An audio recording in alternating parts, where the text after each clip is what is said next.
अस्सलाम वालेकुम नाज़रीन, आप देख रहे हैं JN News HD। आइए नजर डालते हैं आज की अहम खबरों पर।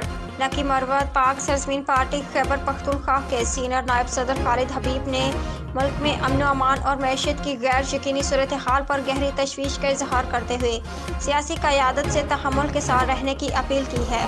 उन्होंने MQM धड़ों की यकजहती कराची के लिए सूदमंद करार दे दिया। इस बारे में मुस्तफ़ा कमाल जो भी फैसला करेंगे हम मुकम्मल हिमायत करेंगे।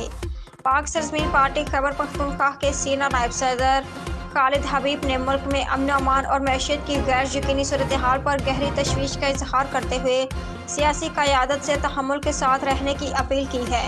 उन्होंने MQM धड़ों की यकजहती कराची के लिए सूदमंद करार दे दिया। इस बारे में मुस्तफ़ा कमाल जो भी फैसला करेंगे हम मुकम्मल हिमायत करेंगे।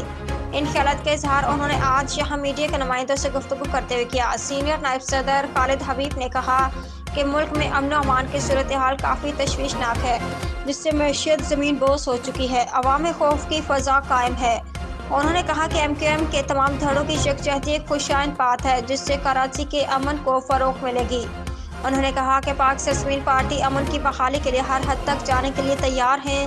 ताहम दूसरी जानिब पाकिस्तान की सियासी क़यादत से पुरज़ोर अपील की है कि इस गैर यकीनी सूरत हाल के पेश नज़र तमाम तर इख्तलाफात को एक साइड पर रख कर किरदार अदा करें, क्योंकि सियासत से पहले मुल्क है, बाद में सियासत।